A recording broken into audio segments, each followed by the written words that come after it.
of the best. You got him 4 abreast. Often imitated, never duplicated. The greatest show under the world of outlaw.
This is the original esport racing game. This is iRacing.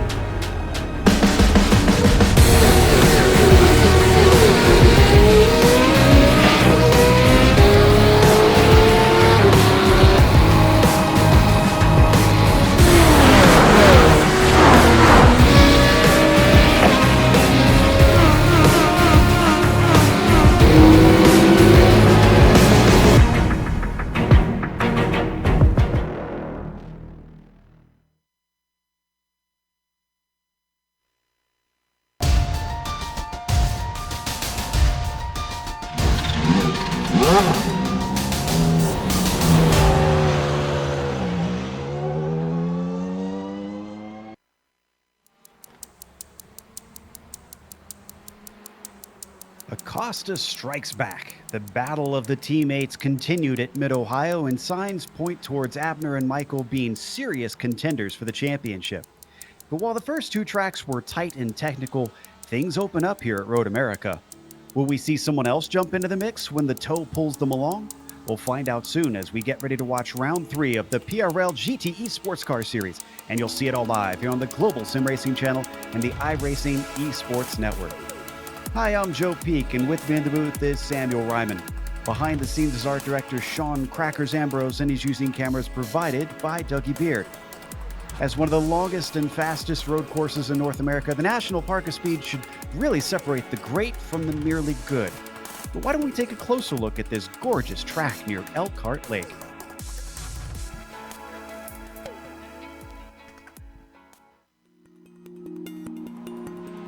Welcome to Road America. Nicknamed America's National Park of Speed, it's easy to see why just by looking at how the track is laid out. Long straights are a major feature, and drivers will build up incredible momentum before they find themselves interrupted by tight 90-degree corners. In fact, for a 4-mile circuit, it has shockingly few turns. It also has little in the way of variation in layouts. The main course is only broken up once with a single chicane added in the bend version. But don't take this to mean that it's a boring track. Elevation change happens many times over a lap, with a few places taking you into corners which are quite blind. But 2 of the turns on the back half of the course are perhaps the most distinctive. One is the carousel with its more than 180-degree radius. It just feels like it never stops. The other is the kink. Terrifyingly fast with very little runoff, it can end someone's race in a flash. As you'd expect, the heavy braking zones make for some ideal overtaking spots. Turn 5 sees plenty with its downhill entry. The hurried downs can offer drivers a chance at a sneak attack if you're brave, and then Canada Corner gives you one last shot before the lap is over. It's no wonder major organizations such as IMSA, IndyCar, NASCAR, and the SCCA all host major races here. All in all, many drivers rate this track as the best track in North America. Many who hop in the seat and try it can quickly understand why.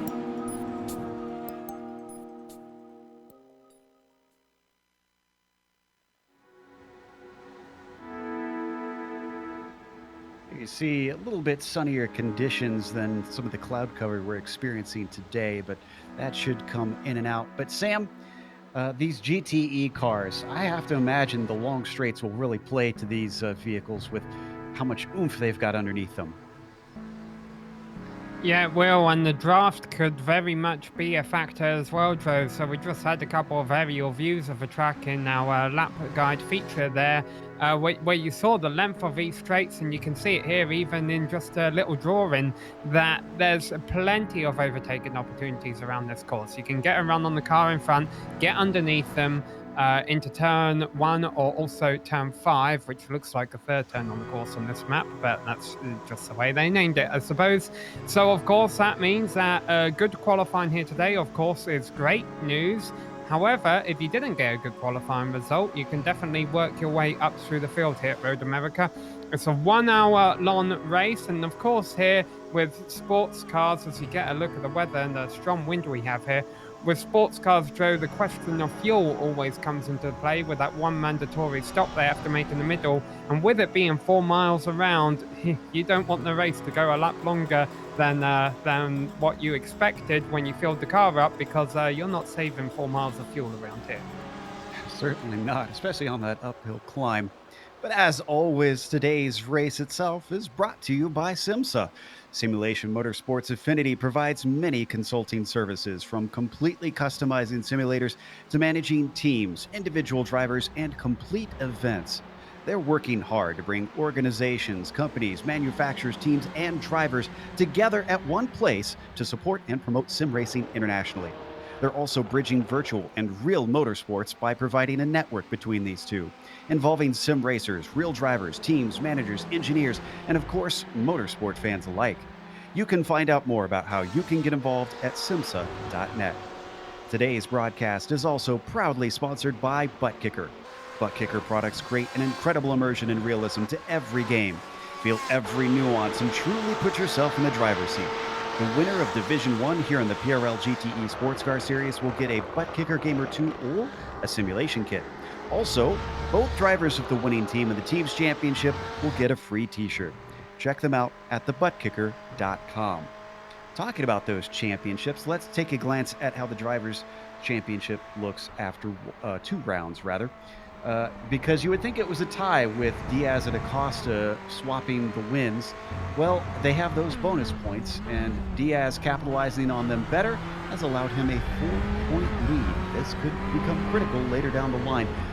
Christian Eisler, with a good result last week, jumps up a position into 3rd. David Holland as well gaining, but Karen unfortunately could not do as well as he would have hoped and slips down to 4th place with last week's result. Still incredibly tight, as you would expect here at the start of the season.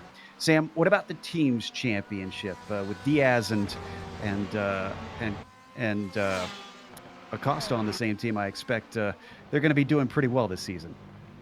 Yeah, they are. They are defending champions of Obsidian Racing, and they're leading the championship right now. But of course, the difficulty for them, and we brought it up with both drivers at the conclusion of last round's broadcast, is that it's a 2-driver team. And that means that even after going 1-2 in the opening 2 rounds, they're only 4 points ahead of their nearest competition. And then we have a massive break back to V-Power Racing sitting there 3rd in the standings, 30 points back, and SRT Esport moving up to 4th, and the Red Hot Chili Racers all the way down in 5th. That's the best team name I think I've seen since Excelsior Racing Team. That brings back some memories. But yeah, definitely some closer championship fights going on early on in the season, Joe, and we'll see if Road America can shake things up today. Let's see what Road America has in store. You talked about how it was a 60-minute race, and we have that one scheduled stop. Well, it is among these 4 different cars that they can race: the Porsche, the Ferrari, the Ford, and the BMW. They also have an open setup, so they can tweak them to their liking. Downforce could come into play around here. We'll see who's willing to trim it out a little bit more. And they have an incident cap. That means that if they have an off or accidents out there, spins, incidents will start to climb. And once the count climbs to 20, they disappear from the circuit. There's your bonus points, the fastest lap pull for 3 or less incidents to try and claim those around here. And they have no spare car, of course, as always. So if drivers get damaged, that is going to hurt, especially on a track that requires a nice, smooth bit of aerodynamics around here. As always, you're watching this on the iRacing Esports Network. Make sure and subscribe. All you got to do that is go to their YouTube page or just go right below this video. If you see a red button that says subscribe, that means you haven't done so yet. Click that and you won't miss a moment here on IESN. Right now, they're working on qualifying. Interestingly, Christian Eisler is our our provisional pole sitter up there, and a 10th over Abner Acosta, who won here last season. So Acosta proving to be pretty strong at this track, Sam, and I'm not seeing Diaz in amongst them thus far. No, and I think he's he's all the way down in 9th.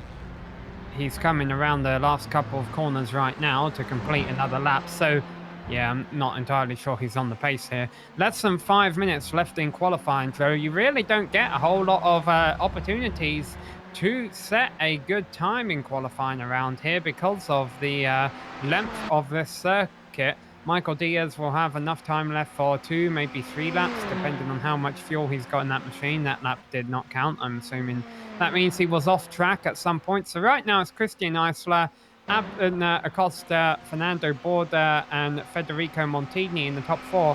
David Holland, we saw him in the driver's stand-ins just a moment ago when we brought that graphic up. He was fast in practice, and currently he's quick in qualifying too, currently sitting 5th. Yeah, I'd say with one of the first 3 attempts for Diaz not counting, he's really got to hustle and get a clean one in. He's half a second off of our pole sitter and 0.3 off of Acosta as we watch Fredis come across the line, and then Duhamel, of course, as well, trying to get a little bit of a faster one in.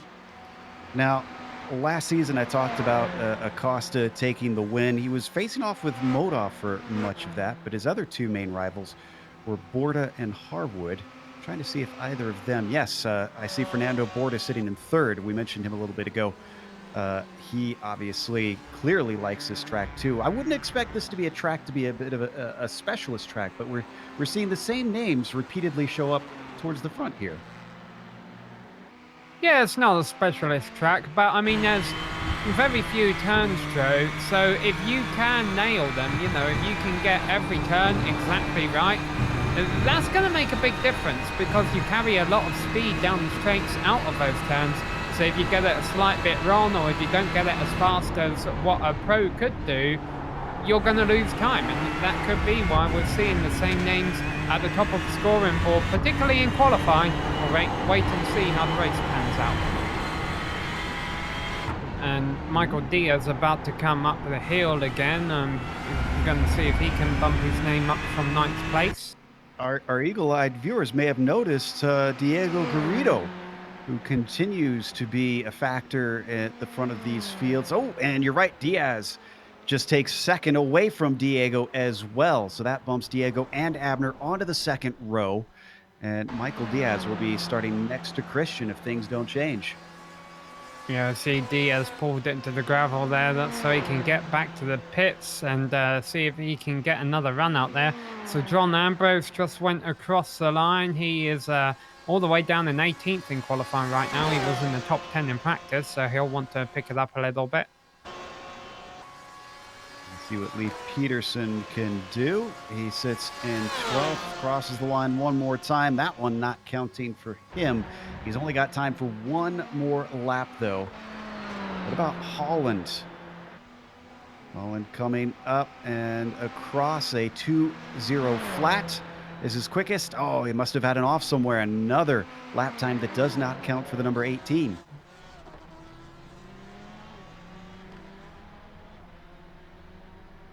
Looking through to see who else is going to be coming through soon here to finish a lap.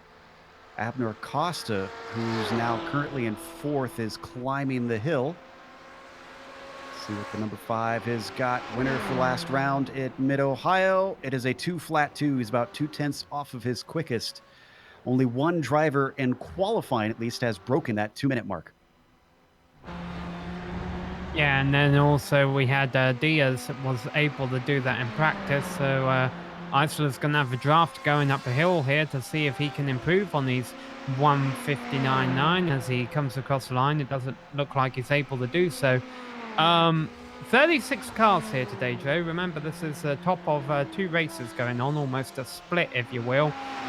Sorry, 36 cars, but Danny Duchenne isn't in the session, so it will be a 35-car field, and Gary Schilling is looking like he's going to opt to not turn a time, as we see other drivers finishing up their final times of the session.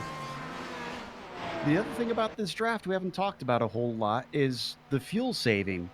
And so far, Acosta's been, it sort of seemed to be his MO. He sat behind the leader both at Laguna Seca and at Mid-Ohio, which aren't known for offering much in the way of fuel saving.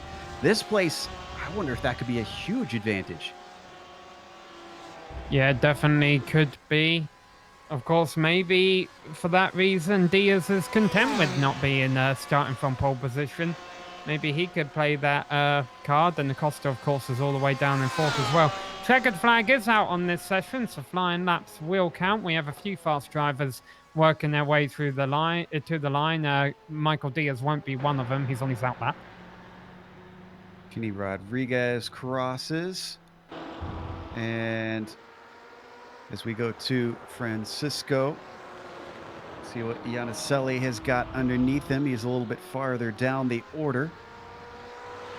Currently fastest at a 2:20.7, so he's the last driver with a time right now. If this one's clean, it should at least improve his time, and it does, to a 2:04.7, which bumps him up to 3rd. Munoz had a horrible exit out of the final turn there. If he was on the good lap, I think that would have killed it. I guess it's a 2-flat-3. Yep, it did. He's a 2-flat-6 on that one. Carollo crosses and does not improve. A lot of drivers having off tracks I'm seeing. Looks like it is rather difficult to get a clean one as Swaby now finishes up his. Yeah, well, when you have a track with only 14 turns, and honestly, when I come to think about it, only 10 of those are actually turns. You've got to nail all of them perfectly to get a quick time, to get up there on the board. And that means pushing it to the limit, and that means some drivers are going to make mistakes. Linden able to get himself to 11th, and I think he's the last one to be able to set a time. I do see James LeBlond out there getting ready to finish up in his 007. And I think he actually is good to finish this one up from what I'm seeing on our timing sheet. So as he comes around out of turn 14, let's see what this Porsche's got. He's still got time to get to the line to finish this hot lap. So up the hill, and the checkered flag waves for James. Oh, but it looks like that was his final lap on the one before. So we are done with the qualifying. Our grid is now set. Let's go through the starting order. Christian Eisler is going to be on the pole this time, continuing to move forward, repeatedly improve this season. He has got his nose to the grindstone. Michael Diaz will be starting next to him, one of our championship contenders, with Diego Garrido in P3. Abner Acosta, first time the teammates have been separated by anybody in the qualifying this season. He'll start P4. Fernando Borda will be starting 5th. Next to him, it's Federico Montini on the outside of row 3. Row 4 has David Holland to the inside with Anthony Bassano in 8th. Paulo Munoz will be P9. Elijah Mitchell rounds out the top 10. Lyndon Swaby, after getting that lap time late in the session, will start 11th. John Ambrose also improved from the last time we saw him. He'll be starting 12th. Leif Peterson will be starting 13th ahead of Lucas Bacigalupo. Sean Romig will be starting from 15th place ahead of a 007 LeBlond. James LeBlond, not in an Aston Martin, no, in that Porsche, starting 16th. The 666 of Horatio Calkin, he'll be trying to come through the field like a bat out of hell, I like to say, in that 666 car from 17th on the grid. Ignacio Rodriguez-Reyes will be starting from 18th ahead of Sean DeHarmo and Ted Lowendick rounding out the top 20. And you've got Jeff Carollo in 21st, Eric Luke next to him in 22nd. James Hebb starts P23. Stacy Dunnigan, starting in 24th, and Kenny Rodriguez in 25th. Then it's Brett Thurman, P26. In 27th, it'll be Joey Trungale at the drop of the green. Jose Malbron will be starting in 28th. Then in the row after them, you've got Timothy Hargrave in 29th. Rounding out the top 30, Sam, is going to be Jonathan Almanar. And Donald Olson will kick off after that, starting in 31st place. Mark File will be starting 32nd, ahead of Francisco Yanniselli. Spencer Semkowicz will be the last driver to turn the time in qualifying, just about 5 seconds off of pole position, which isn't much considering the length of his track. Danny Duchenne is not in a session, so he won't be starting, but Gary Schilling will be, so essentially he'll be starting 35th. As we wait for the cars to take off on the pace lap around here, once again, want to give a little bit of a thank you to our sponsors for this season, and a shout out to them. If you want to check them out and see what they can do for you, it is the Simulation Motorsports Affinity. That is SIMSA, and they are found at simsa.net. And of course, providing some nice prizes is Butt Kicker. And if you want to find out more about them and what their product can do for your sim rig, look for them at thebuttkicker.com. Porsche pace car now taking off to lead them around the pace lap, and taking a bit for that second row to get going before they eventually hit the throttle, thankfully. Yeah, that gives us a good picture right there, Sam, of what you were talking about earlier, the pit lane and not wanting to run out of fuel. Look at how steep it is just coming over the crest to the entry. We've seen some tears happen out of that one. Yeah, and it's also worth noting that that is a very long pit road, and the cars on the main straight are carrying a lot of speed. You do not want to be down pit road more than once during this race. No, I mean, you don't want to be down pit road more than once during any race. These drivers only have to pit once. However, that being said, this track especially, you're going to lose a bunch of time. They come through turn 3. You can see this large field weaving onto one of the long straights, which is the Moraine sweep down towards turn 5, one of the more popular passing zones. The other thing that this large of a field does, though, is this first lap, we tend to associate the first corner as being a danger zone. But for me, Sam, I almost feel like 5 sees a lot more pileups here. Yeah, and that's because it's a downhill braking zone going into this corner right now. So this is really the third turn you approach on the track, but it's just downhill. It's carrying a high amount of speed to get into the corner, and it's just, easy there. Get it wrong, to be honest. And there's a runoff area there, but that doesn't always help you. It certainly doesn't help you save time. If you overshoot it, you're going to have to be crawling back through some gravel. And the blind corner of turn 6 they come, and then into the hurry downs out of 7. There is definite elevation change throughout this circuit. This is another one where those downhill braking zones can catch a few drivers out. And now they come up to the carousel, having to follow closely. In IndyCar, we hear about it being difficult trying to follow behind the car ahead just because of the wake. What do you think in these GTE cars? A little bit easier, or is it a serious concern? A little bit easier, but I mean, it's still going to be a concern. These cars are very aerodynamic. But that being said, if these drivers have had plenty of seat time in these cars and can get used to it, hopefully they'll be able to pull something off. I just flicked through the field, Joe. I wanted to see if anyone had their car in high gear or anything, was trying to save fuel. That's not the case. Everyone's in first and second gear. I wonder if they're trying to do that to warm the tires up, perhaps, because these GT cars don't always like cold tires. Fascinating to hear that. I would have expected that they would have been saving fuel, but they now go through the kettle bottoms out of the kink. Earlier over this weekend, we unfortunately saw a little bit of a problem through there with drivers getting into one another. Eisler, sorry Joe, I've just got to say this. Eisler is really backing off of a pace car. He wants to control this field. Huh. I wonder if he's doing that so that he can get a really good jump out of turn 14. You're right. Look at that. You can't even see the pace car over Bill Mitchell Bend as we ride on the roof of Eisler. So the Iceman trying to do his best to play some tricks with the field to see if that can give him the edge. They now come out of the final turn, and indeed, he does not wait at all. He accelerates away immediately up the hill as the green flag comes out here at Road America. A little bit of a squeeze behind them as Garrido trying to get all the way over to the left, and Diaz is already there.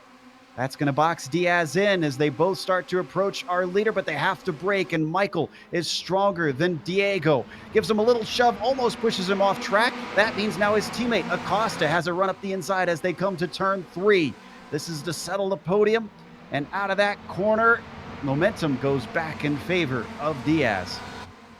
Yeah, I'm sure Diaz isn't too fond of Diego right now because Diego was really squeezing him. That could have been very ugly if those two had clipped fenders down the main straight. But you know what? It's worked for Diego. He didn't do anything wrong. He's got up to second position, and now he'll try and target Christian Eisler as we go into this hard braking zone that you and I are both worried about, Joe.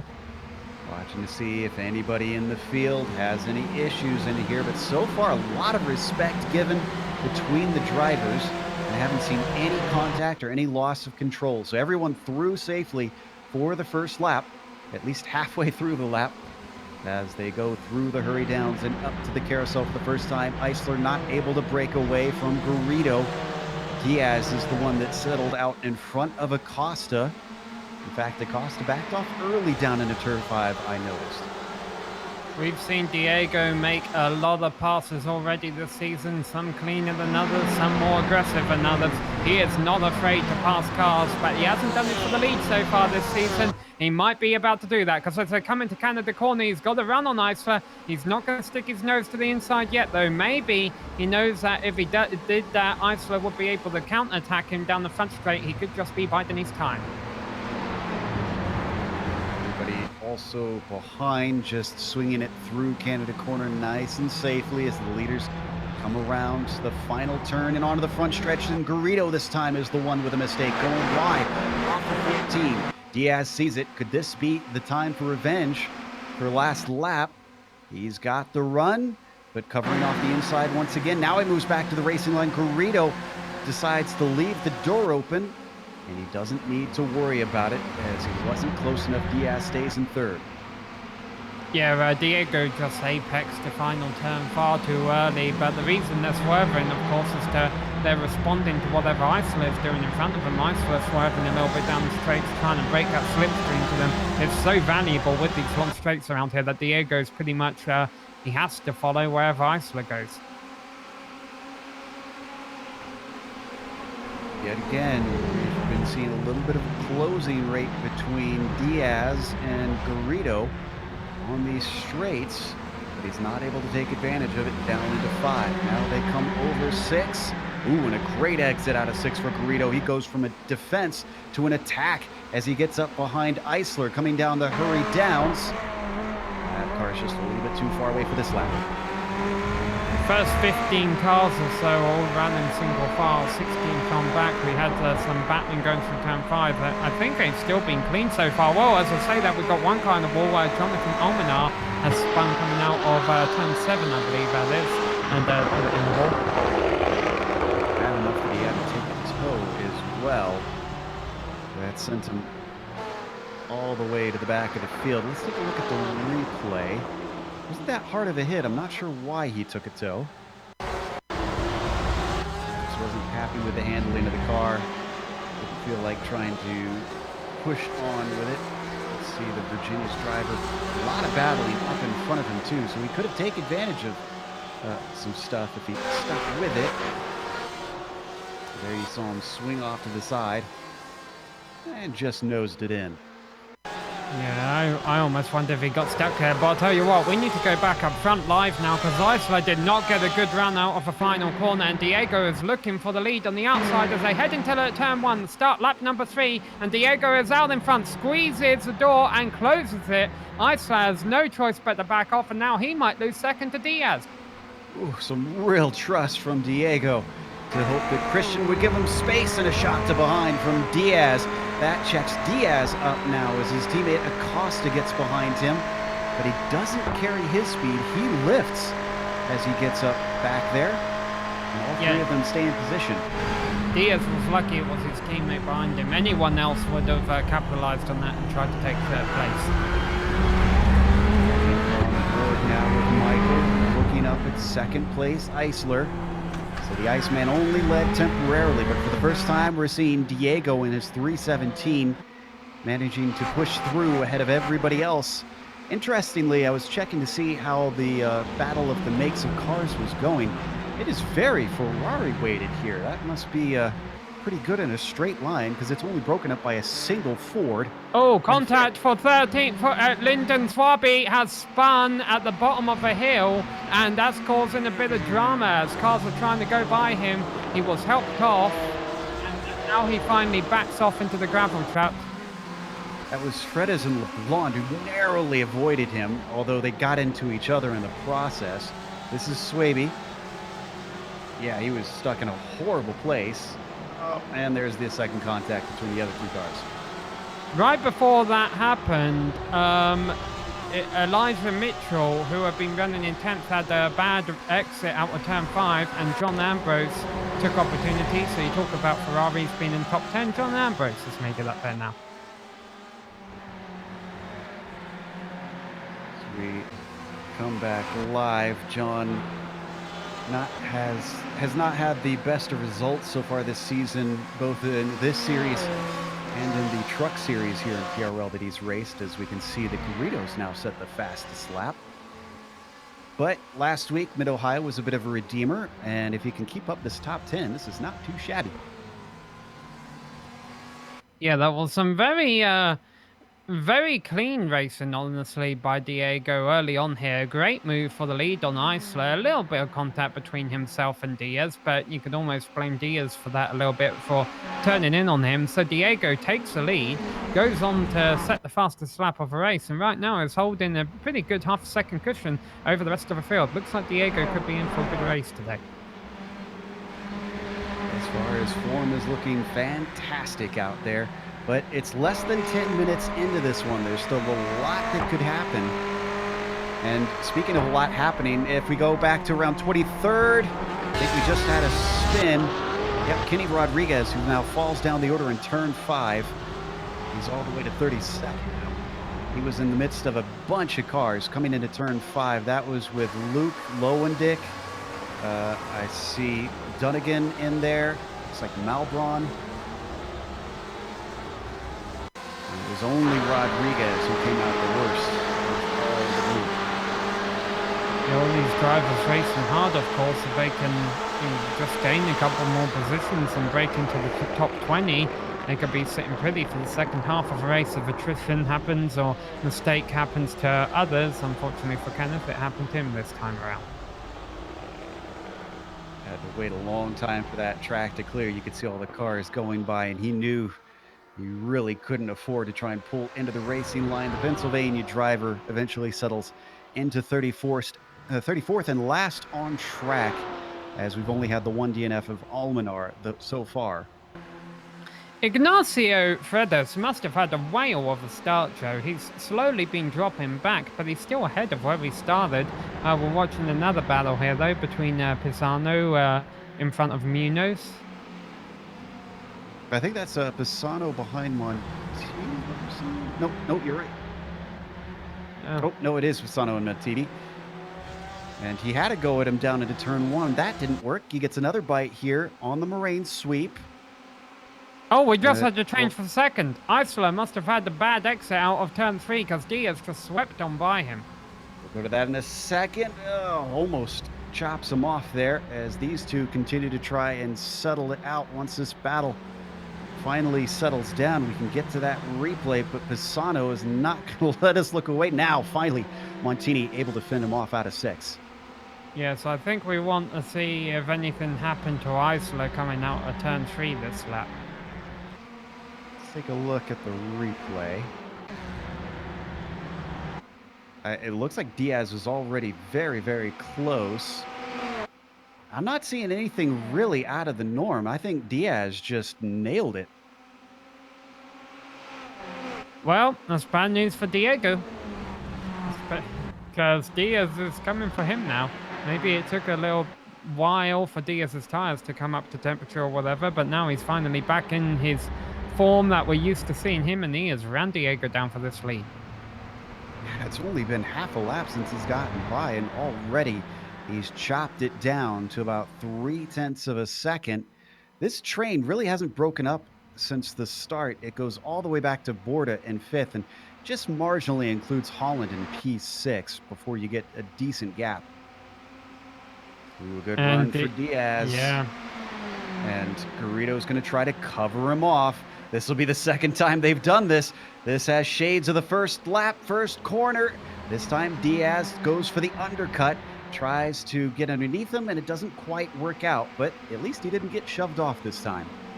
Yeah, learned from the first time, but let's see if he can learn from what he did last lap and repeat that move on Garrido this time. Last time he went to the outside. This time he's thinking about it too. This is a bit later down the straight though, Joe. I'm not sure this will work as easily. It's going to be tough to get it done. They're awful close to each other under braking into 5. They almost come together yet again, and he has to shove his way back on course as Garrido is trying to hog the right side of the track through 6. Once again, a little bit of a tip. Elbows are out today here in Wisconsin. Yeah, I'd love to know if there was any radio communication between these two right now. This is I'm not saying this is personal yet, but it's spicy. It really is. They got to be careful too, because they've still got Eisler, Acosta, Borda, and Holland close back there.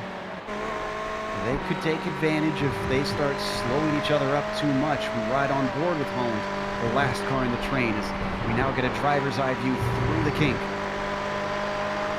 Yeah, and let's not count any of these top 6 out, especially Acosta back there in 4th place. He could just be saving fuel for we know Diaz. I don't think he has any intentions of saving fuel right now. He has intentions of leading this race, but Diego's already showing him that he's not going to make it easy. So we come back to those top 2 out of the final corner, went a little wide at the apex for Garrido. Smelling blood in the water. Diaz already on the hunt. He pulls up behind him. This time, no defense. Garrido lets him have the inside. The number 30 has a good shot at taking the lead away. And is that a lift? Yeah, but you know why I think he's doing it, Joe? I wonder if he's trying to set him up for a run out of turn 3. Well, we'll find out in a moment, but back in 8th, we had another change for positions. Montini and Munoz, and Munoz goes completely off track and hands the spot right back to Montini. Or does he? Montini's got the inside, and I don't think this is over, Sam. No, it's good battles going on all throughout the top 10 and not missing anything up front. Diaz still holds the lead down, so Munoz is going to go to the inside, but there's no room there, and he has to go into the grass. I think Montini will get away with that because he never drifted from the inside. He pretty much told Munoz, you're not passing me on the inside. Wow. What have these drivers been eating before the race? This is wild stuff. Montini still holds on to 8th. Munoz is 9th. As we ride on board, I think we were looking back from Munoz there from...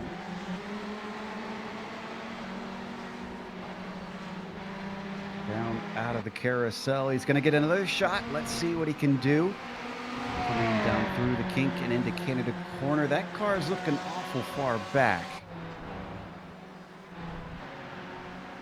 I don't think he's got a shot this time through. We'll jump up to 3rd while those two have separated themselves. Because Christian Eisler, who seems to be moving backwards a little bit, despite good qualifying pace here, Sam, he's lost 2 positions, and already Abner has been applying some pressure. Yeah, and I wonder if this is when Abner needs to start doing something about it, because the top 2 are breaking away, not much, but a little bit. It's 4 tenths of a second actually between Diaz and Diego, half a second between Diego and Isla. And, you know, if that continues to grow by a few tenths, that means these drivers 4th, 5th, 6th on back will be a few seconds down the road. So if they do want to keep up with these top two, if Diaz and Garrido can pull out a little bit, they might want to do something about it. Rodriguez in trouble. It's the second time Kenny Rodriguez has not been facing forward. Oh, and this time it was the kink. I think you're going to see a little too much curb. Ooh, he has a very close moment with Gary Schilling as well. We need to get an onboard once we watch the initial incident here. There it goes around. Woo! Oh, and he got a clip from that second car. I didn't see who that was.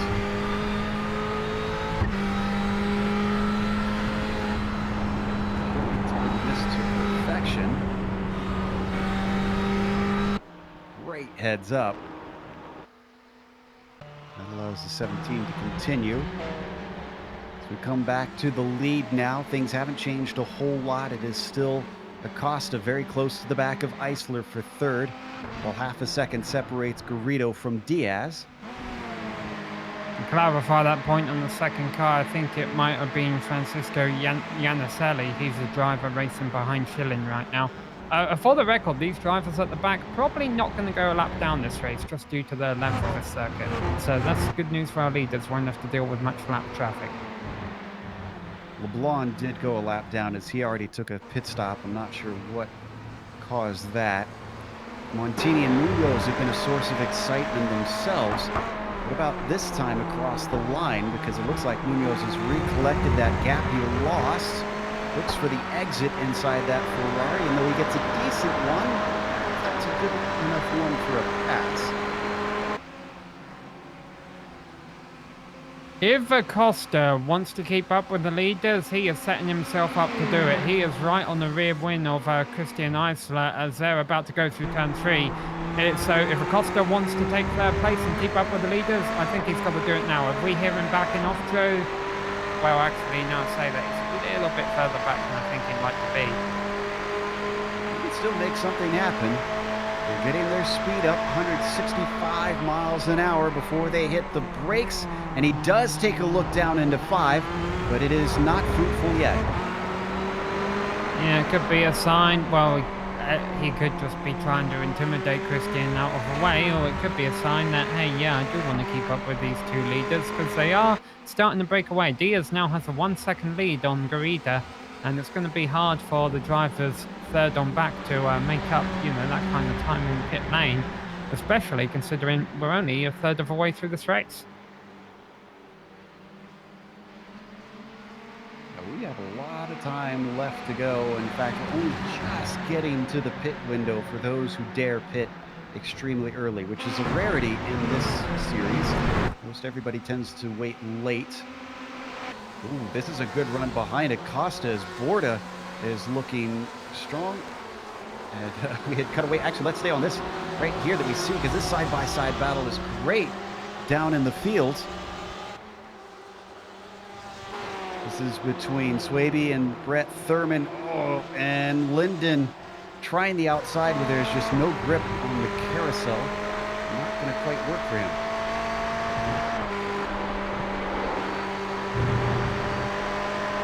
Look at another try. Thurman just ahead as the Speedworks driver gets ready to brake for Canada Corner. Swaby decides not to go for it this time. Better run coming out of Canada Corner. Bill Mitchell bend is very risky. He knows it, and Linden backs out and loses all that he just worked for. Meanwhile, Munoz not giving up here, Sam. Yeah, he was taking a look down on the outside into turn 1. He kind of fades a little bit as they go into turn 3. Let's see if he can try and get a good exit, though. He does, and Montini can't defend in time. Get out your dancing shoes, because these two drivers, they certainly seem to like the tango, but I'm not sure how well this is going to end if they keep being this feisty. Federico Montini covers off the inside, but does this hurt his exit? Munoz seems to think so. Takes a little bit of a look to the inside, but then backs out of it. Montini has it covered off through 6. Now finally backing off the 3-2-1. Has to square up and try again later.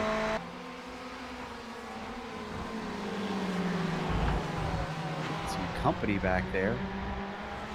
The double odd of John Ambrose starting to gain. There was almost... Yeah, that was almost contact for 13th place between Leif Peterson and Lucas Bacigalupo. They almost had a bit of a coming together there in turn 8. On board with Ambrose. Looking ahead. Munoz had his best chance early in the lap, and now, unfortunately, it looks like the latter half of the lap is not working as well for that Ferrari. They come now up to Bill Mitchell Bend, back to where it kicked off before on the front stretch. Let's see if maybe he's got his car trimmed out and can try something in a straight line. I don't think that was as good of an exit as Montini, but he's still within striking range, getting a nice toe up the hill.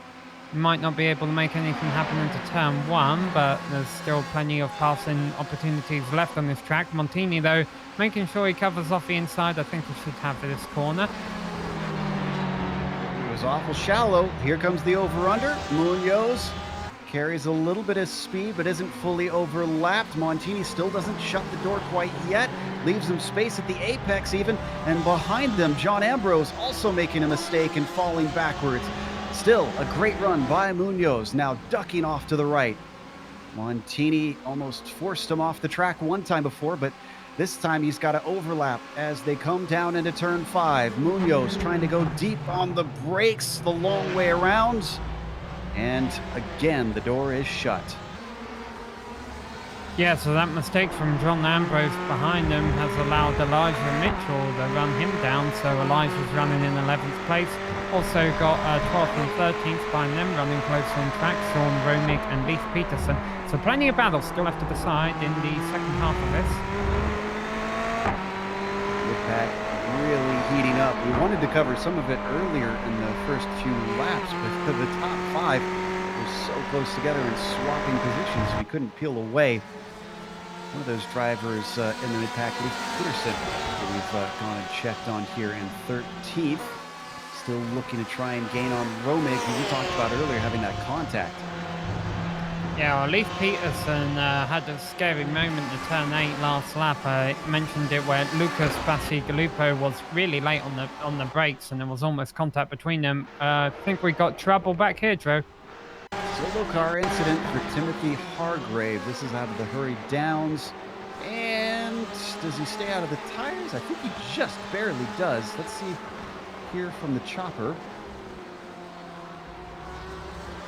like the curb starts to upset it. And the BMW doesn't touch anything. Diego has run our leader back down just a little bit. Not enough to make a passing opportunity anymore, but Diaz was sitting pretty a little while ago. He had a 1 second lead, and now Diego says, no, not so fast. 4 tenths separating the number 30 from the 317. They hit turn 5 yet again. I think the top 3 are running away from the cars behind them a little bit better, though. Looking at Eisler, and though Acosta was close to him before, either he's intentionally backed off or he just can't keep pace. This race is still anyone in the top 6 is for the taking, as long as none of them make a mistake and kind of bottle up the cars behind them. And that's why they want to be, you know, at the front of that train, I think. Oh, bit of a moment there. Yeah, Munoz is back on the rear of Montini once more. Oh, and Montini goes wide, coming out of the Hurry Downs, but it's exactly the wrong place that Munoz wants. It's a very short straight here into the carousel. He could not capitalize. Now they come down the back stretch into the kink. And once again, he has to back off. This has been so tantalizingly close.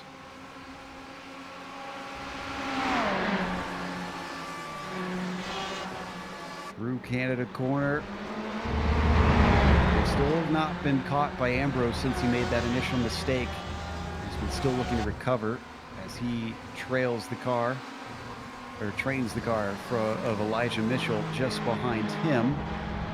Two pairs fighting for what is 8th and 9th and 10th and 11th. Munoz with another decent run up the front stretch. This time Montini not defending entirely. He drifts over a little bit, just giving a little bit of a warning sign over Munoz. Now back to the racing line, and Munoz runs out of straightaway. Diaz and Garrido, our two leaders, got a little bit closer together that lap because the lapped car of James LeBlanc was making his way to the pits, held Diaz up a bit. They got very close on track, but Diaz still holding the lead. And as I say that, Garrido's down the inside. In turn 5, he takes a peek, but Diaz still holding on to the top spot.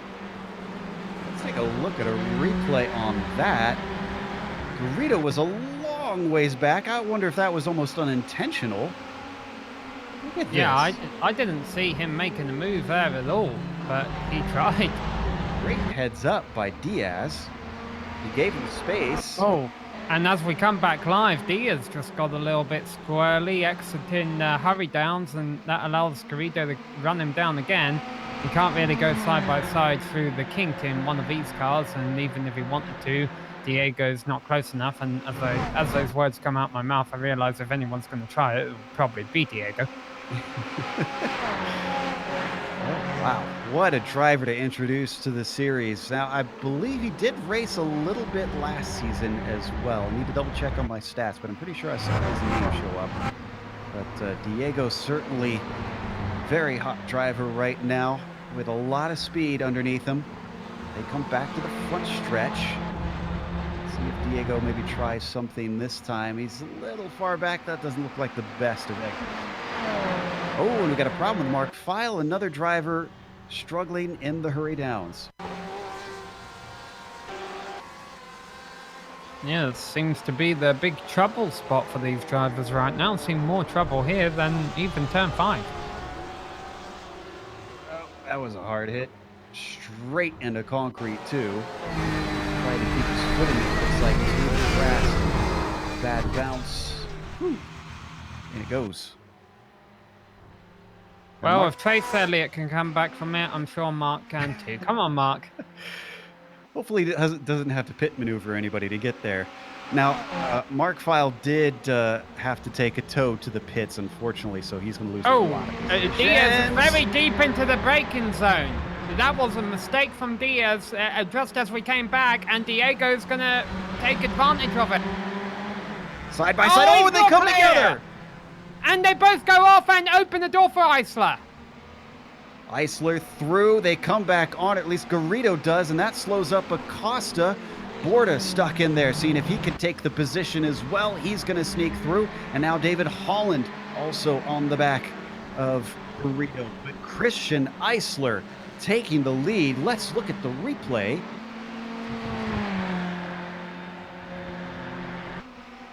Oh, kicked off down into turn 5.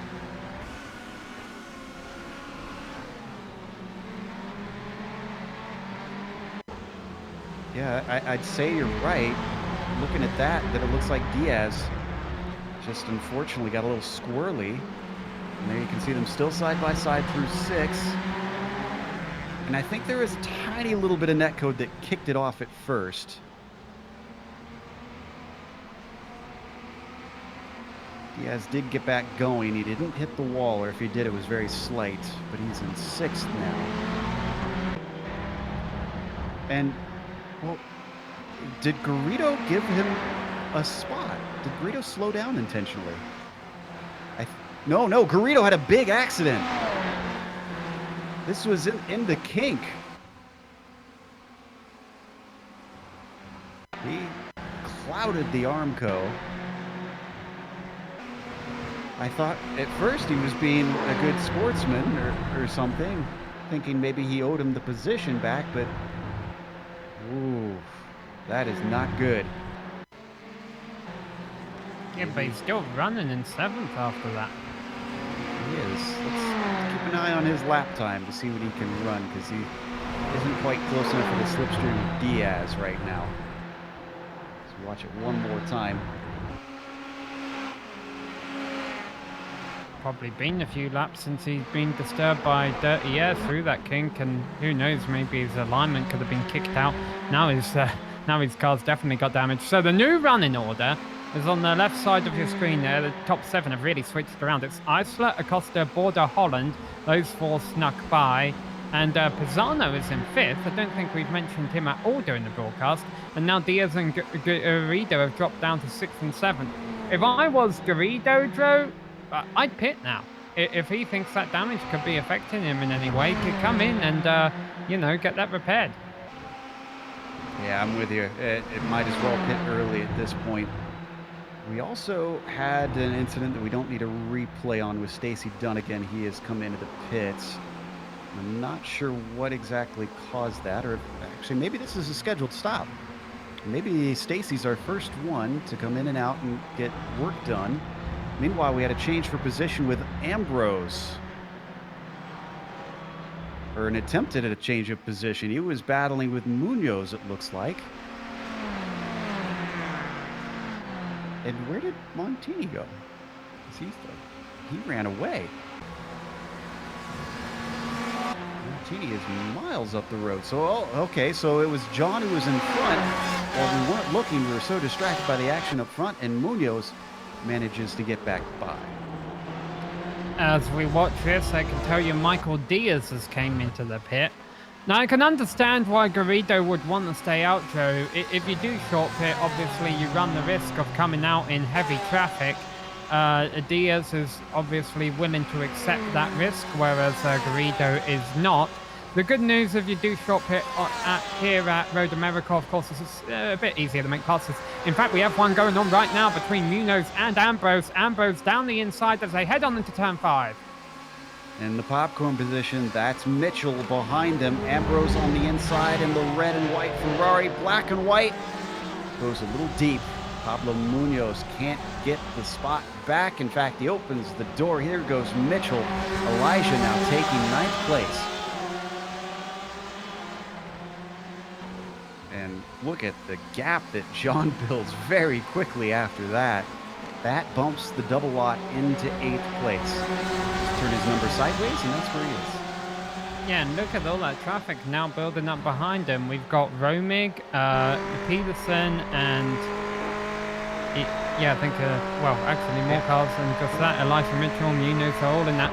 All of these drivers are drivers that could be in the top 10, and Acosta running in 2nd place here now with Border, and David Holland is in 4th. I think he just had a bit of an off, so that lost him a bit of time. To these top 3, and he's off again, yeah. Big off. You can see there in the background, just trailing dust behind him. And that's a good decision what Holland does there. He realizes, that's going to cost him speed all the way down the front straight. Might as well come in. Yeah, he could get some potential damage repaired if he hit the underside of the car too hard. Oh, it's bouncing around there. Yeah, immediate decision. Takes it in, hits the limiter, and he's still working his way down for service. If it tells you just how long this pit lane is, now he's getting to his box. There it is. Good news from Michael Diaz fans is when he came out from his pit stop, he has emerged in clear traffic. The next car in front of him is Donald Olsen. A lot of drivers pitting. Ambrose, one of them. I think John's actually already back out. Did John even stop in his stall?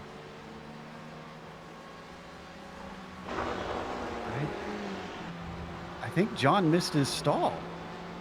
He kept going through. That is a huge shame because he was having a nice top 10 running going. Let's get a replay and get confirmation on that. It looked like he spotted it at first. And I saw him pull over, but then he never stops. He just continues on. See, here he goes. He's looking for it here.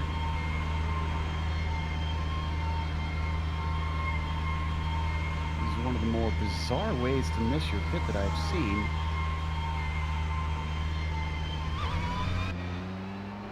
Yeah, he was miles off, I think, there, because he started all the way back in the 12th place, if I remember correctly. So you know, his pit stall would have been further up pit road than that. Yeah, you're Our right. top 3 12th leaders place. stay out. They've been awful close together. Eisler still leads Acosta ahead of Borda, but your top 3 are separated by half a second. They come around turn 1. And from what I know of Acosta, I suspect the way he's been hanging back, this is intentional. He is saving some fuel as he rides in the wake of the Iceman. See, Romig and Peterson have just pitted. Carollo, Ebb, a bunch of drivers in. Yeah, and I'm not sure what Diego's doing staying out, honestly. I think he's losing a lot of time and he needs to get that car in the pits and get it fixed. Diaz, the other driver involved in that incident, already has done that, and it'll be interesting to see where he comes out once they all cycle through. With all these front runners in their stalls, that promotes David Holland to the highest pitter position. So he jumps him into 12th. Behind him, Diaz, don't forget, has already, has already taken his stop. So that should potentially cycle Diaz back around to where I think he was before, which was roughly 5th or 6th. Which he won't be too happy about, but you know, when you do have a bad race, you gotta try and make the most of it. All right, here come our leaders down into Canada corner. See if any of them choose to pit this time. Eisler leading Acosta, leading Border. They have been in this order pretty much throughout most of the race. It really is the David versus the Goliath here today, because again, he's the lone Ford up in a sea of Ferraris. Even right now with the pit stops, the top 9 save for Fernando are all Ferraris, and they're going to continue on and go for another lap. They can go for probably about 3 or 4 more. Pizzano comes in, Garrido comes in, finally. And we got the battle back here. Yep, this is for 15th. Peterson chasing Mitchell. These are drivers, I believe, that have already pit. They have indeed.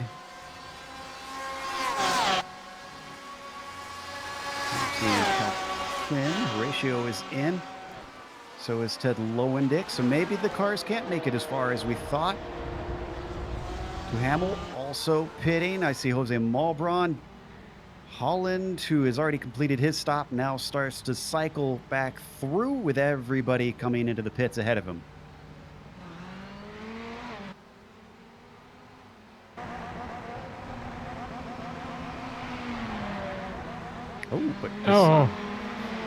I'm sorry, Joe. Garrido has came out of the pits and he's right alongside Diaz.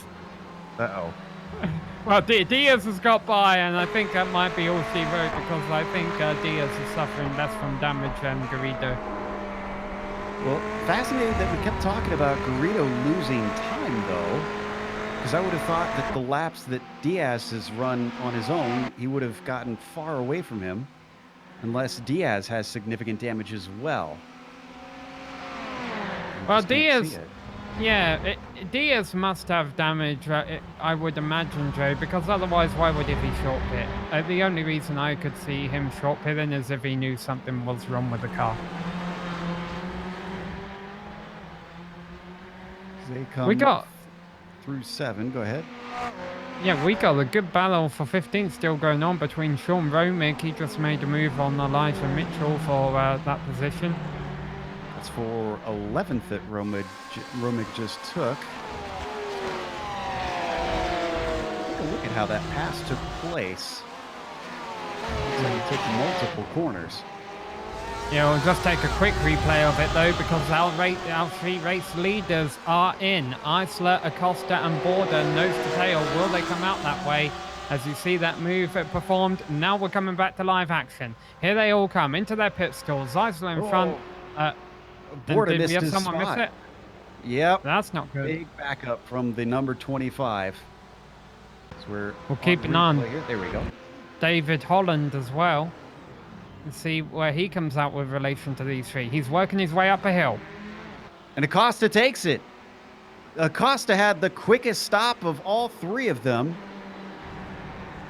Oh, and Eisler messing up the exit means that Borda can maybe try and sneak into second as well. Borda with a very quick stop himself. Forget he was riding in the wake of the cars ahead.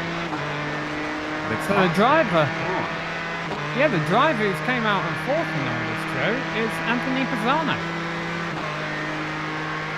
Just outside the podium. And there you see the pit stop differences between just Borda and Eisler. Oh, and off goes Borda, and that gives second back to Eisler. I don't think this is going to be over yet. Borda was clearly holding back a little bit there to try and save some of that fuel. So as they come out of turn 7 through the hurry downs into 8, close enough to attack this time, but boy does the Iceman have to keep an eye on his mirrors. And if they do keep battling, Pisano could start to run them down. He is too far back to attack now, but I'm sure he'd love the idea of the two of them swapping back and forth.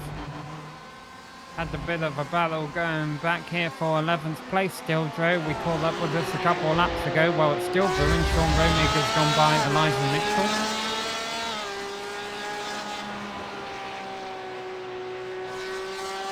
These two seem to have got magnets on their cars for each other. They've been battling for much of this race now. So my question is, how many of our viewers wrote Abner Acosta off for this sim when he was just riding around in fourth place? I didn't. I've watched enough of him so far to kind of figure out his game, and I think he's figured out the game as well. This used to be how these GTE races went, with a lot of fuel saving. Jesper Derlicka, famous for that, the champion here a few seasons ago. And Acosta must have gone back and watched some replays.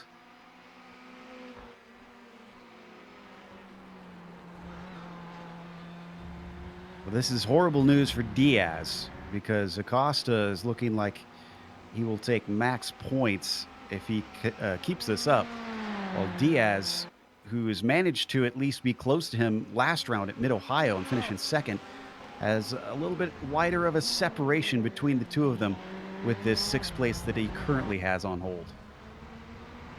And the one good thing for Diaz is he has been able to break away from Garrido a little bit, so his car's holding up a little bit better. The bad news is he's still 4 seconds back of David Holland.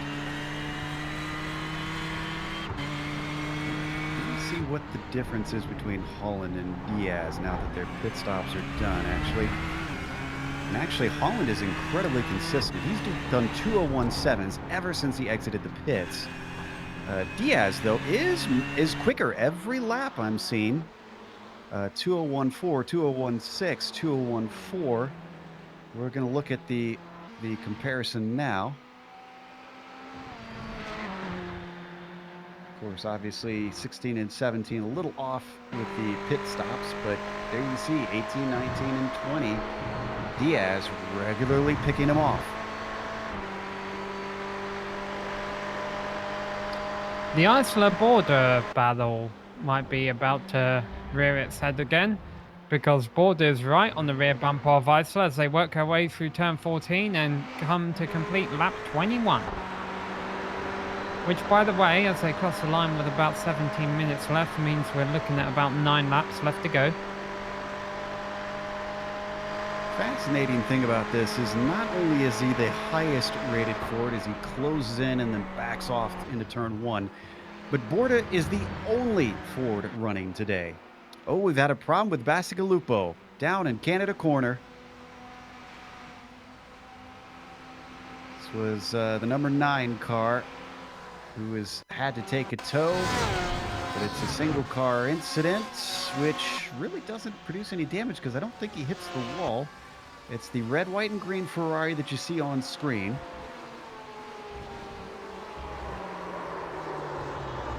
He was running in 13th place when this happened. As you mentioned, not the worst of it.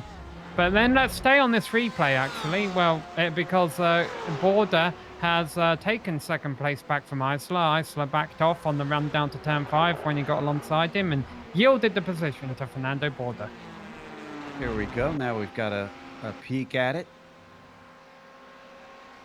Just had a great exit out of 3. Isler didn't even go defensive.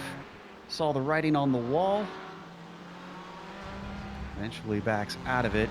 I wonder if Isler just thinking a little bit of big picture here. He's been having some decent races. And Munoz, oh no, Pablo, after the great fighting that he's had out on track. Now, he spun in front of Garrido, but I thought I saw Garrido off course before that. Yeah, Garrido has lost a position this lap. Montini's gone by him. It's 2 separate incidents. This is Garrido's. This happens just before what we saw with Munoz there in the replay. And then he gets one of those spots right back. Wow, that car was all over the place before he could get it back to the black stuff. And there's Munoz around in front of him. How bizarre. Could have been distracted watching Garrido rejoin the circuit. Could have been. Regardless, this now sorts it out to Garrido being in 8th and Munoz returns in 11th. Peterson gets promoted tonight because of it.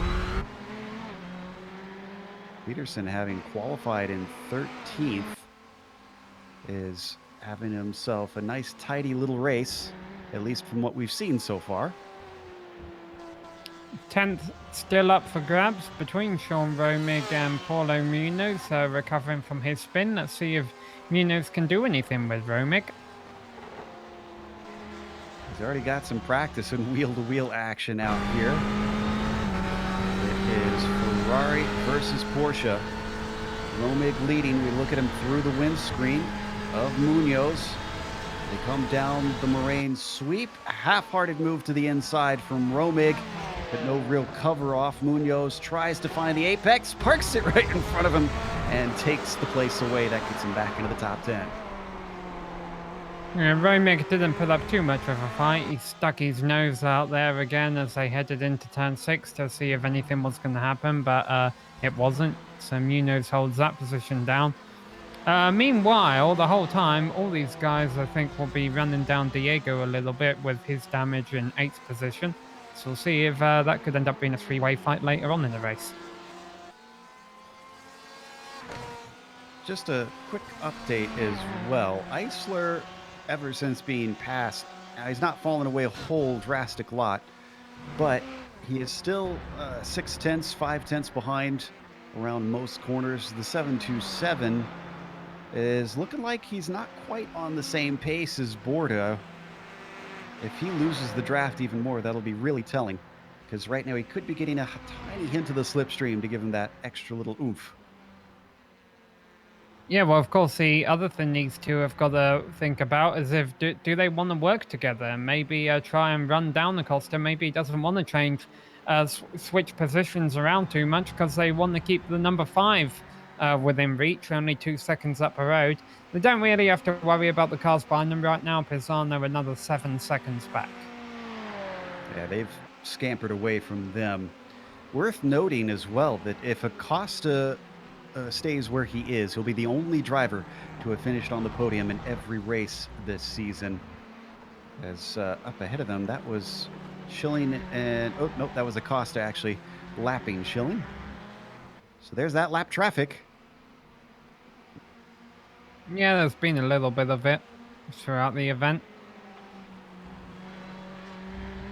Not going to have much for a while because John Ambrose is way ahead of Gary Schilling. In fact, almost half a lap, it looks like. Yeah, and that's unfortunate to see Ambrose down all the way back, I think, in 27th place now after missing his pit stall. And that's why we said you don't want to come down pit road more than once. You know, it was more than that because he also came into pit lane and stayed in his stall for almost a minute. Compare that to the 15 to 20 second pit stops that most drivers have been having. I'm not sure if John had an issue or some damage, but that is not typical Border almost just ran up the back of a lap car of Gary Schilling. Gary Schilling is proven to be a little bit tricky the past show. I think he was in a bad spot on this one, though. This was coming over Bill Mitchell Bend. It just about gave an opportunity, there you see right there, to Eisler, but he doesn't try and stick it through, and he stays in third. Now, what's significant about that, it cost Border pretty much a whole second to our race leader. And with only 10 minutes left to go, I'm not sure that he's really going to be able to run down Borda, at least on raw pace. Going down to 15th position, Fredes and Heb have a nice little fight happening. They were side by side through Bill Mitchell Bend. Not an easy task, but as they come up the front stretch, you can see the draft being given to Heb. Gives him another opportunity. Fredes is holding the outside, doesn't defend. Heb has his nose in, down into turn one, but he's got to gun it off the corner. Momentum slightly in favor of Ignacio. Still a little bit of an overlap as they come to turn three. Oh, and they come together.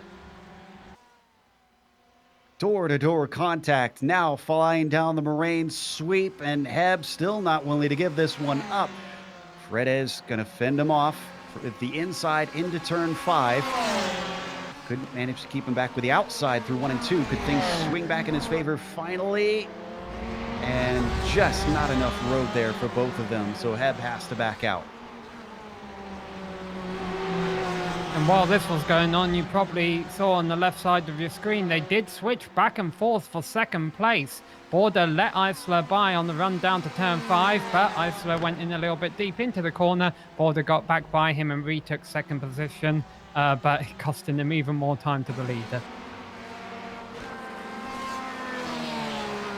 We watch this number 77 coming around through the carousel.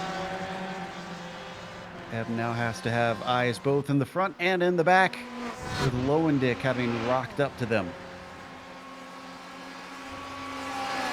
Keep glancing over at Eisler and Borda on my timing sheet just to see if they're getting close or not. Yeah. They're coming up through turn 3 right now. So this is where they switched position last time, down at the bottom of this straight, Joe, where Eisler had a run on Border. Border yielded the position in the braking zone, but got him back on the exit. So they are fighting for the second place. Eisler wants it, Border has it. This time a little bit less of a challenge. Eisler a few columns back. Borda looks like he still feels threatened. He was a bit to the inside down into turn 5 just to cover him off. That could hurt his pace. So Eisler sticks with it and stays in the tire tracks of the 25. I think they've given up hope on the lead at this point, with that back and forth battling that has grown 4.3 seconds to Acosta.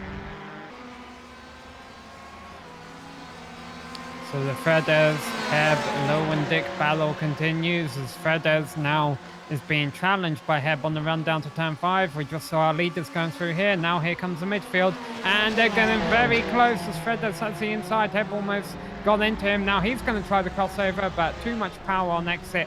Wheel spin, and it won't happen this time. 77 struggling down in the 5th corner. Lowendick thought about maybe trying something up into turn 6, but he had the outside, and this is costing him both quite a bit of time. Fredes pulls a comfortable gap ahead of them by about half a second. Now the rear guard starts for James Heb.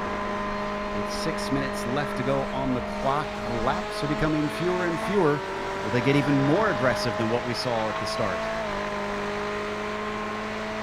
Chances are very likely, because it's easy to make passes here, and you can just try a little bit harder each time. Peterson has now caught up to the wounded Garrido. 3:17, unfortunately probably lacking some top end speed, and this is going to be a graphic example. Here comes Peterson, just blows by down the straight, and Diego can do nothing about it. The best thing for Diego to do is just follow Leif Peterson, try and get his toe, and that could help stop the bleeding. It will make it harder for Paulo Munoz and Sean Romick to catch him. We'll see if he does that or not. Eisler had another go. They were side by side into turn 5, but once again, Borda covered him off. But they remain that. Oh, Something's happened to Heb. Heb was in the wall in turn 1. And this is weird. He blinked out on my screen, Sam, and then suddenly when he came back, he was turning into the wall. Oh, might have clipped a little bit of a grass there, or that could be a hardware failure. Sounds like the signs of something like that, yeah. Oh, seems okay here. I don't know. The car looks like it might be damaged because it looked like he was weaving down the straights. Maybe he's just kind of getting his bearings and testing it out. So we head back to Peterson and Garrido. Let's see if Diego's following your advice. Probably not. And currently, well, we've got a Garrido burrito as he is sandwiched between Peterson and Munoz, but no longer. In fact, that looked like a big lift to let Munoz by.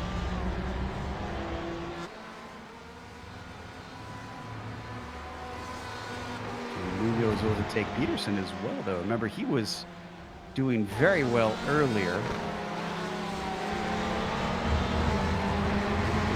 13 has him in his sights. 3-2-1 has the 913 in his sights.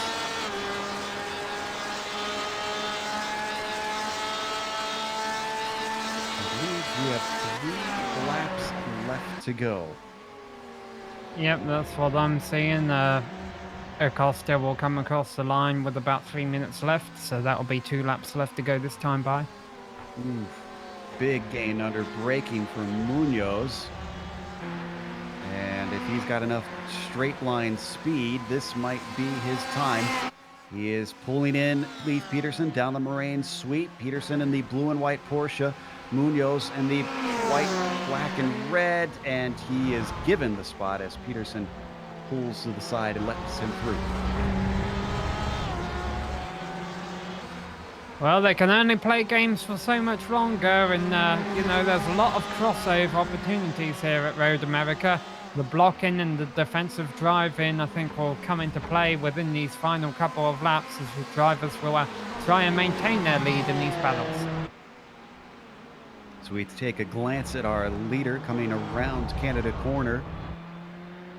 Acosta playing a smart race. It hasn't been a good day for everybody else, though. We've seen a number of DNFs. Almanar, we mentioned earlier, LeBlond is out of the race. File, Kenneth Rodriguez, Basigalupo is gone. Simkovic has retired, and Hargrave as well. Lyndon Swaby has recently come into the pits for another time. I'm not sure if he had an incident, as we take a glance at Eisler trying to chase Borda down. Of course, there's always a possibility some cars have short-fueled. Yeah, but Swaby's been in there a long time. The 100 in there for roughly 2 minutes. I think there must have been a big issue out on track for him. All right, 2 laps left to go. How aggressive is Eisler this time? He might have limited options because I don't think he got a very good exit out of turn 3. He's going to follow him. We don't need to go to it, but I can tell you that Montini also had it off track and lost 2 positions because of it. No attempt this time from Eisler on board it down into turn 5. I've already seen him try it a couple times. Not really been fully successful. 8th place here, Leif Peterson with Diego Garrido in his damaged car running 9th place, and he's just going to pull out the way and let Sean Romig go by. And actually, that was also Federico Montini go by, so Diego knows he's wounded. And there's Gary Shillen is a slow car on the inside there, lap car. Gary just pulling off to the side between 5 and 6, so that worked out perfect. Making sure that he didn't interrupt the battle of 4 cars, all, as we said, trying to fight for P8, which Leif Peterson currently holds. I almost wonder if Peterson let Munoz by because he knew his fight was with Romig, the way that Romig has now caught him. Yeah, there's a large pack of cars here battling for 3 prestigious positions, I would say. Joe, try and come out this race with the top 10. Meanwhile, the driver who's planning on coming out this race with the trophy is starting his final lap. There you see him on screen, the number 5 of Abner Acosta. He missed out on the first round, couldn't hold back Diaz. He came back swinging, managed to take the victory at Mid-Ohio. And now he comes in thinking, basically waiting patiently in a large group for many laps, coming into the pits, being able to short fuel, and has since been cruising away. Now, Borda has run him down a little bit since we last looked. It was up to 4 or 5 seconds. Well, it's come down to 3.6. I don't think we're looking at anything dire at this point, though. Yeah, perhaps one of the best battles left is Romig and Montini for 9th and 10th place. Romig has it in that in the lead car you see there, the number 72. Montini, the number 3, following. Montini was close down the front stretch. He poked his nose out and then wasn't close enough to really attack. This is going to be his last few opportunities with the white flag out now. Getting on board with him now. Ooh, another look. He's given space, but it was not meant to be.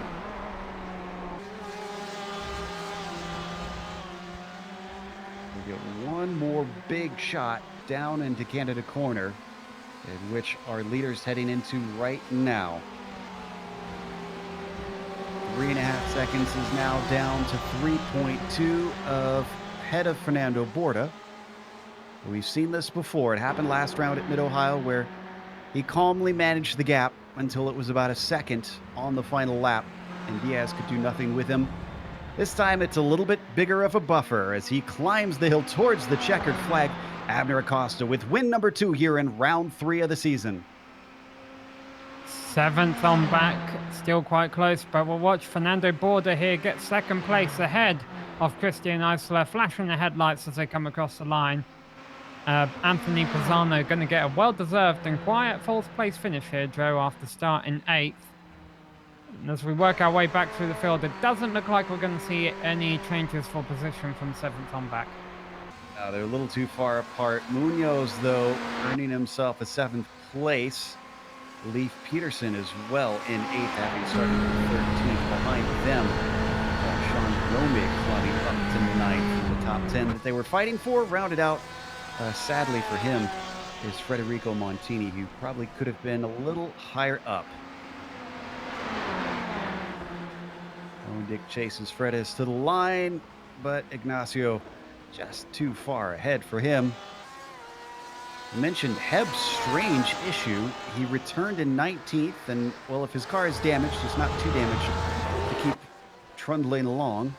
Jose Malbron is close behind, but I think Heb's got him covered off.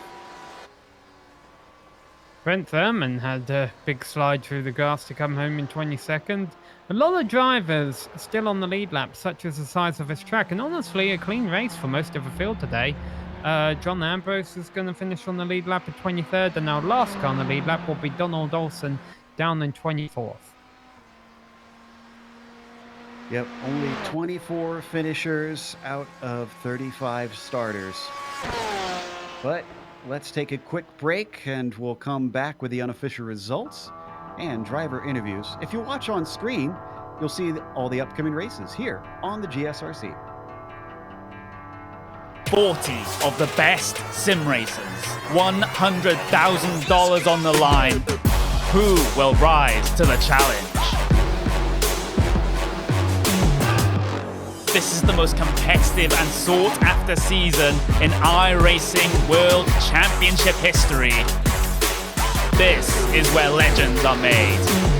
This is the Porsche Esports Supercar.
Welcome back to Road America. We just watched round 3 here in the PRL GTE Sportscar Series, and Abner Acosta gets another victory.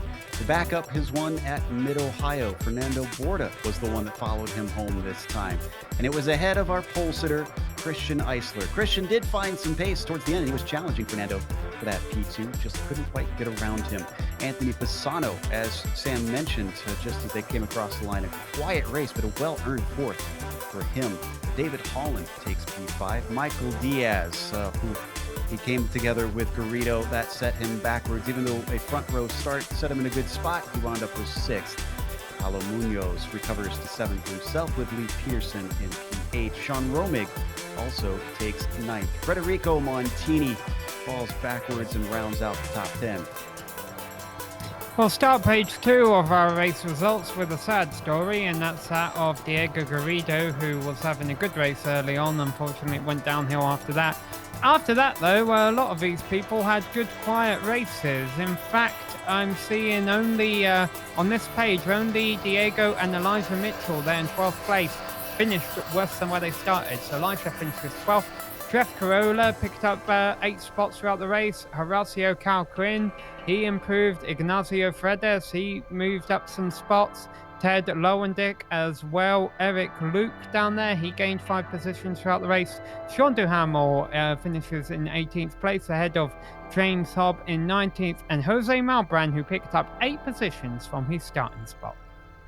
Joey Trungell is going to take 21st with Brett Thurman behind him in 22nd. John Ambrose with his mysterious drive-through that we're still not totally sure about settles for 23rd. John Olson is the last driver on the lead lap, 24th. Then we get to the first car lap down. Gary Schilling, Francisco Yaniselli, I think managed to finish this race, if I recall correctly.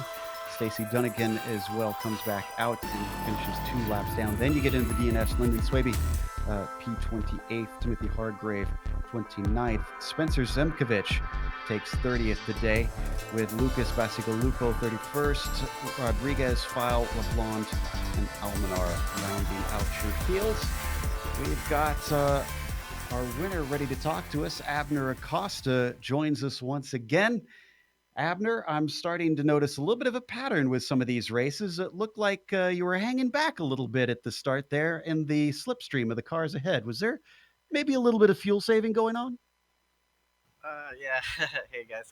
There was definitely fuel saving, but I'm not hanging back there on purpose. I definitely didn't have. I was definitely trying the whole time, but at one point when I saw Diego and Michael kind of battling for it, I started saving, but it wasn't on purpose. I gotcha. Well, whatever the case, it really seems to be working in your favor, because repeatedly we've seen you take the lead in pit stops here during this season. I mean, going forward, are you kind of starting to take those notes yourself and thinking this might be a way to continue to give yourself a chance at a second championship?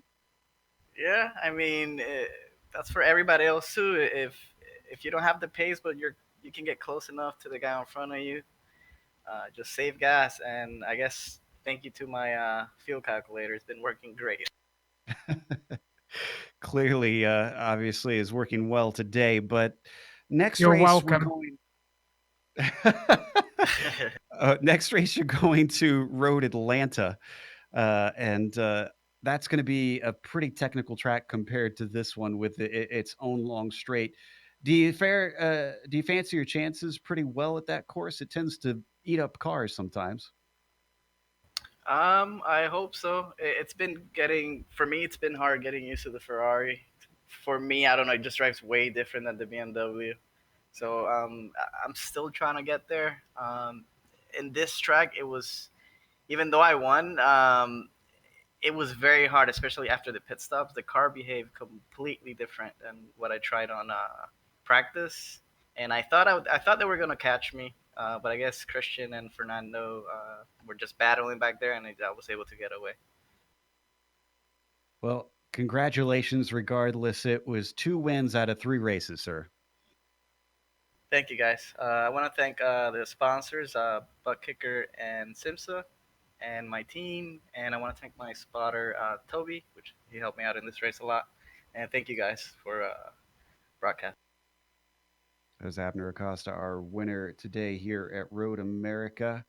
And then up next, Sam is going to be talking to Fernando Borda.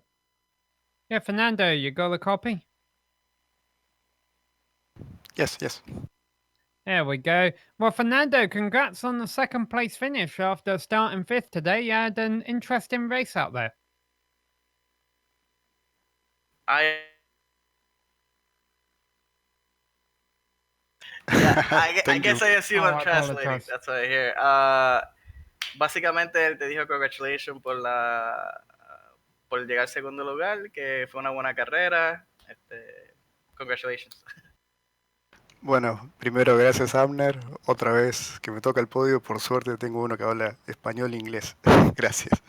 Sí, fue una muy buena carrera, por fin pude tener un buen resultado en esta temporada, en estas 3 carreras fue mi mejor resultado. Road America me gusta y se pudo hacer una buena carrera, mantenerse adelante, pero bueno, faltó poquito para pelear la punta. He thanks me again for. He said he got lucky that he got a podium, and there was somebody else that speaks Spanish and English. So he thanked me for that, and he's happy that he was finally able to get a good race out of the 3. And he really likes Road America, and he had a good race and good pace, and he was almost there. Did he have any thoughts of running yourself, Acosta, down for the win at the end there, or was he focused on battling Isla? Well, this might be awkward. ¿Tú pensabas que me podía alcanzar a mí o estaba más preocupado por Christian Eisler que pelear al final? Previo a la parada en pits, estaba preocupado por el consumo de combustible.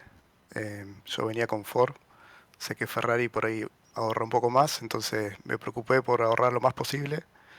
Pero bueno, al final estaba un poquito más preocupado por Christian que por la punta, porque ya estaba a 2 segundos, no tenía rebufo y no tenía medios ni, ni autos ni off-track disponible para ir a atacar. He said that before the first stop, he was just worrying about his fuel saving. And after the stop, he was more worried about Christian Eisler battling him. He said he did not have enough off tracks to make a mistake. And he was 2 seconds behind, and he was just basically trying to hold the second spot. All right. Thank you, Fernando, and good luck at Road Atlanta. Gracias, Fernando, y buena suerte en Road Atlanta. Gracias a todos, nos vemos la próxima carrera. Gracias. Thank you, guys. See you next race. That was second place finisher Fernando Borda. And up next we have third place. The Iceman joins us once again. Christian, you put it on pole, but you had to settle for a third place. Still, it's been a bit of time since we've talked to you here on the podium. Are you happy with this? Hi. Yes, I'm very happy to be here again. I didn't expect to be in pole today because there are a lot of very fast drivers, but lucky for me, I got the pole, and later in the race, the lack of pace began to affect me a few laps, and the third place is very good for me. I'm very happy. Well, glad to hear your graciousness for the position. You talked about late in the race and your pace. You were obviously fighting with Borda to try and take second. You had a few tries, but none of them were successful. Did you think that it would be possible to pass him if you got a good run and then hold him back? Or is it just sort of a Hail Mary, as we like to call it here in English? Fernando is a very fast driver here, especially here in Road America. But I think it's possible to pass him. I try a few times.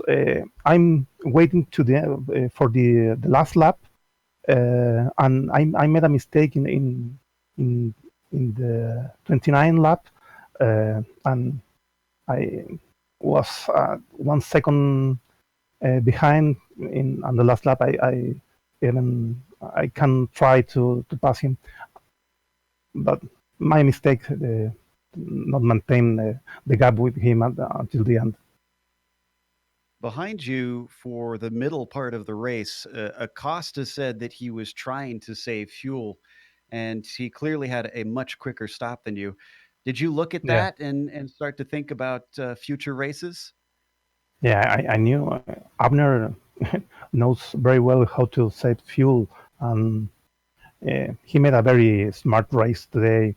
He didn't involve in the leaders' incidents or passes, and I think he can make a very fast pit stop, and I have to congratulate Abner because he's very smart and fast. So I think it's a good result for me, and it's that this race proved me I can fight for the rest of the season. Well, we hope to see you fighting. It's good to see you up on the podium again. Congratulations, sir. Thank you. Thank you. That's Christian Eisler, the Iceman, who was fighting for many championships not long ago. Could be in it yet again this season. He's looking pretty strong yet again. So let's close it up and thank, of course, our sponsors as well. SIMSA, once again, the Simulation Motorsports Affinity can be found at simsa.net if you want to check them out and get involved in sim racing worldwide. Of course, also to Butt Kicker for all their products that they make for sim racing. Some incredible immersion that you can get out of them. Go to thebuttkicker.com if you want to check out their products. Also, a thank you goes out to iRacing for putting us on the iRacing Esports Network. This series, season after season, has proven a fantastic show. Thanks to the companies that provide the software and the hardware for our broadcasts. You can see them listed here on your screen. And additional thanks go to June Lalonde, who provides our wonderful music. See the screen for how to get a hold of more of her great work. Thanks to the team today, Sam, Sean, and Dougie. If you'd like to find out more about GSRC, including upcoming races, you can find it at globalsimracingchannel.com. We're also on social media. Our Twitter is at GSR Channel, Facebook, Global Sim Racing Channel, and Instagram is GSRC_RAM. As we mentioned, heading over to Road Atlanta for the next round. That'll be Tuesday, October 8th, a week from now. That'll start at 9 p.m. Eastern, as it does every Tuesday. We also have upcoming races for other series listed on the screen. So check those out and mark them down on your calendar. But until next time, race clean, race hard. We'll see you on the track.